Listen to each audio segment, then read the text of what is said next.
Hello everyone, in today's lecture we will study about fundamental duties. It is inspired from the Constitution of Russia, erstwhile Soviet Union. It is not in original constitution. It can be trick question like statement में दे दिया जाएगा कि there are 10 or 11 fundamental duties in the original constitution. That statement would be wrong.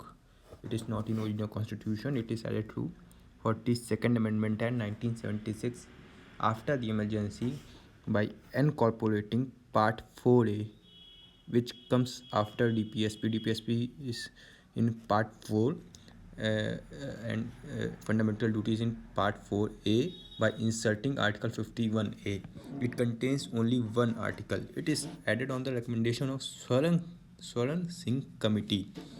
It is applicable not only to citizens, not to foreigners. There are total 11 fundamental duties, out of which 10 is added through 42nd Amendment Act and 11th is added through 86th Amendment Act.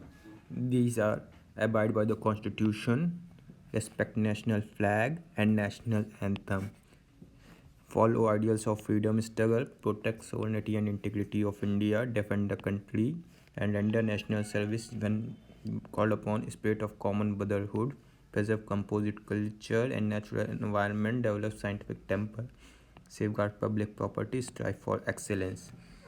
And 11 fundamental duty added through 86th Amendment Act is duty of all parents and guardians to send their ward in the age group of 6 to 14 to school.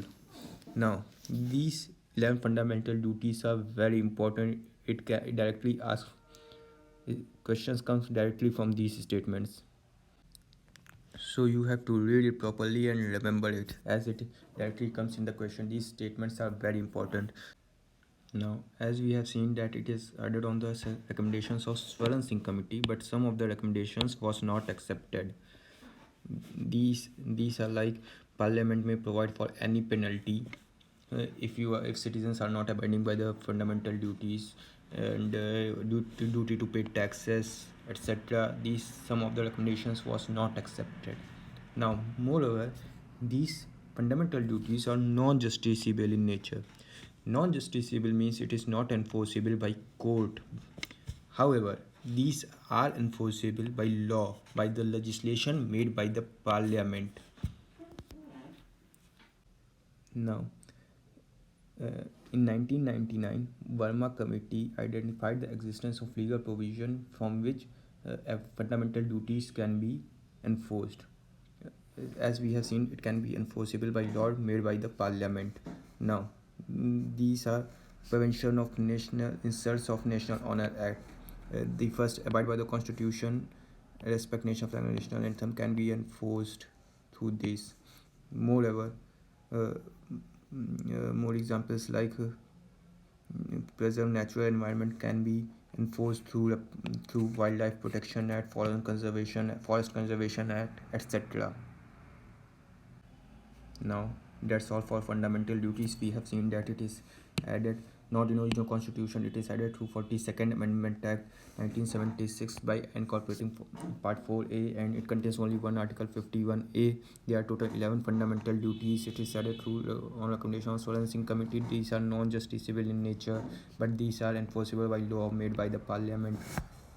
These are moral obligations of the citizens, and also in Supreme Court have said that it took into consideration fundamental duties along with DPSP for pronouncing some judgments. So fundamental duties are very important. You have to read and remember the 11 fundamental duties. It's come directly in the exam, and that's all for fundamental duties. Thank you.